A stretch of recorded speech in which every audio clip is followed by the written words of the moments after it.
All right, another Shudder original that we shouldn't have watched, but we did because of me. No, it's not your fault. I was like, let's watch that one. I always want to keep up on these. Yeah. And there's a bunch I haven't watched. Still. And some are actually fairly highly rated. But we just, with that Moon one, you keep seeing that one? Bad Moon Rising? No. Drop that. You and that fucking movie's poster. It's so terrible. Okay. This has a 3.9 on IMDb. I'm fine with that. I usually defend movies to not be in the threes because I find that threes are really abysmal and there's really not much good to say about them. And you have to be pretty fucking terrible to be in the threes. I think the IMDb has like this gauge, and like movies in the threes are just kind of unwatchable and really have nothing going for them. Okay. I'm just gonna say this, and this should tell you everything you need to know about this film. They have Michael Shannon in this film. He's in it for probably 10 minutes altogether. Now, Michael Shannon has given some incredible performances in his career. Whether it's Take Shelter, or Revolutionary Road, or whatever. He's fucking awesome. Okay?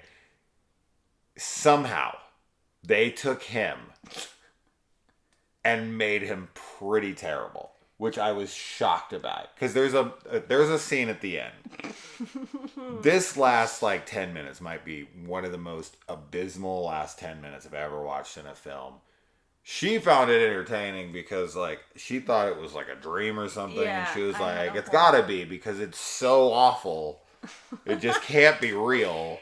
And somehow she was trying to find humor or fucking like something of merit in it. I was trying to find merit in it, but this movie is about like a recently divorced. I don't care. Agoraphobic man who starts a YouTube channel because he's afraid of going outside and getting a job out in the real world, so he's trying to jumpstart a career on YouTube. Yeah. And all of his interactions with other characters in the film are through like video chats. Yep. And he captures on camera some paranormal activity, so he starts making a bunch of videos about that. I feel like it had some good moments because like I really liked there's some repetition that happens and like visual storytelling with his OCD that I enjoyed, like the coffee sequences and everything. And I was really hopeful that at the end it was going to pay off with this kind of being he's fucking crazy, like a psychological twist. But it doesn't go down that route. It goes down a very literal route, and it's done very poorly. Yeah. With really bad effects. Yeah. And really, like, not even cheesy writing, but, like, kind of cringy. Very. Very cringy. Very, very, very, very bad fucking reactions from everybody. Because, like, everyone's reactions are on screen in different little boxes around, you know. I just couldn't believe it. Like, when I was watching it, they all felt like first takes, and almost like table reads. They were like doing a table read, and they're like, here, and Michael Shannon kind of came in and was just like, you know, I was a villain in Man of Steel, right? Like, I've been in good stuff. And they're like, why don't you just read the lines? Like, and he's just like, act shocked. And they're like, good, thanks, Mike. And he's like, wait, what? Like, that's it? That's what you wanted me to do? Dude, this is the definition of phoning it in. Because I know what he's capable of. Right? That's what it is. This is so him being like, all right, just pay me. And I'll show, you can use my fucking likeness. Deep fake it, I don't care. And that's it. I give you nothing else. Here you go. He's just like, this is a legit reenactment of like him seeing crazy stuff happening. He's like,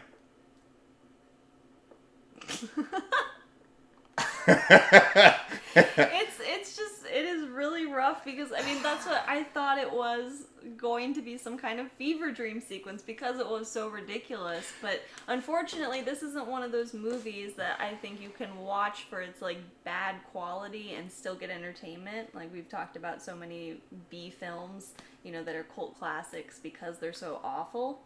This isn't like that.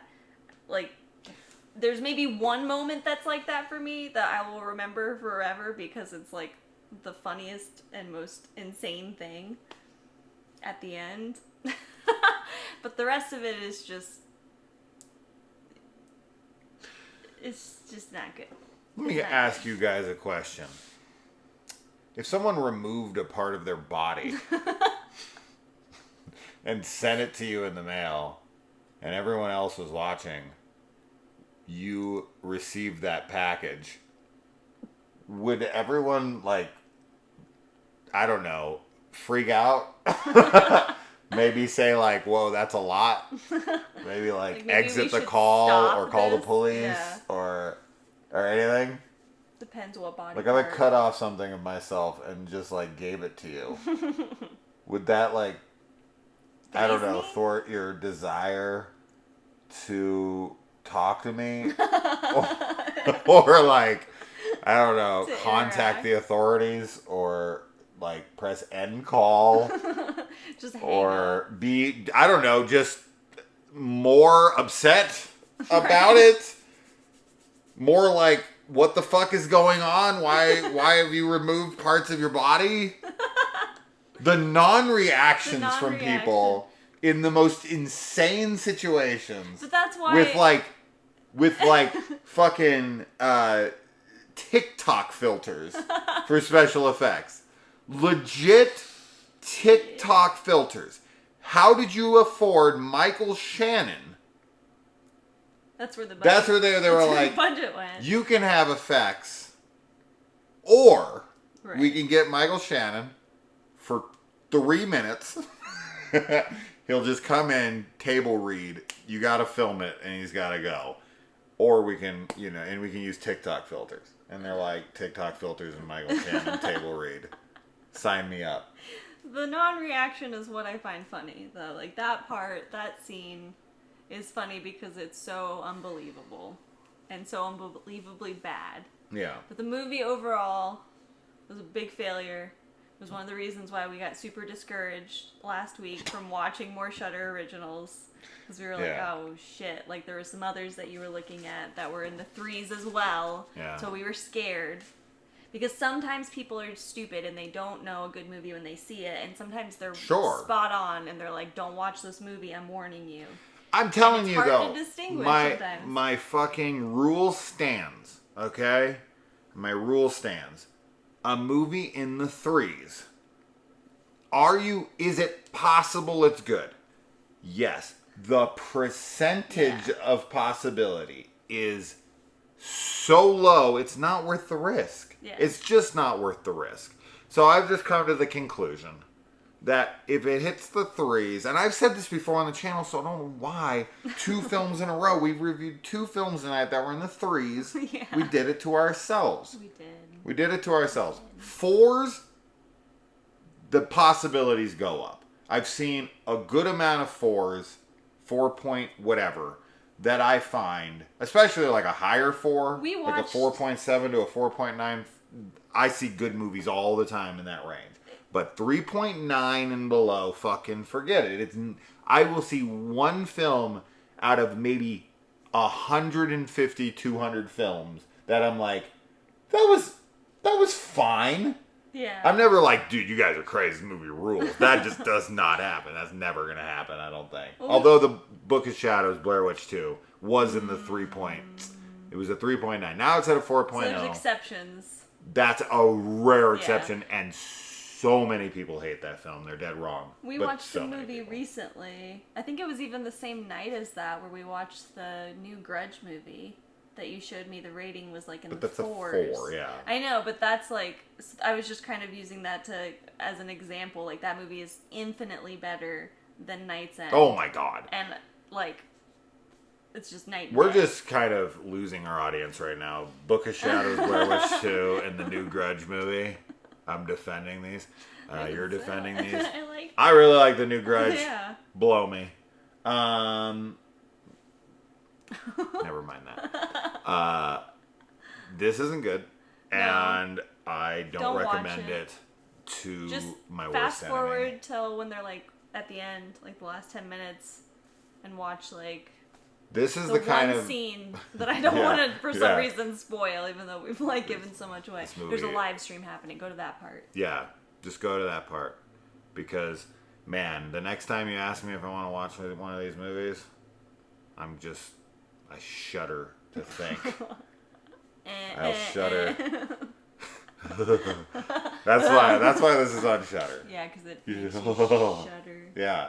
Mm-hmm. This is the kind of movie that you duct tape Warren Jeffs from Keep Sweet, Pray, and Obey. Oh my god. Duct tape his ass to a chair, and you force him to watch this on fucking loop. We're jumping on the true crime Netflix documentary Yes. wave. Yes. And we've been watching Talk about true horror. Keep Sweet, Obey, and Pray. Don't watch it. Pray Don't and do it to obey. yourself. Don't do it. We'll do it because No, don't do it. Don't do it. Not unless you're gonna go out and kill this guy. If you're we gonna don't know do if that, he's go dead. for He it. might be dead. He might be dead. He's hopefully dead. He's hopefully dead. Fingers crossed. Yeah. I'll pray. Please, for sweet that. baby Jesus. I hope he's dead. Anyways, we're done. All right, don't watch Don't this watch movie. this or the other one. Bye. Bye.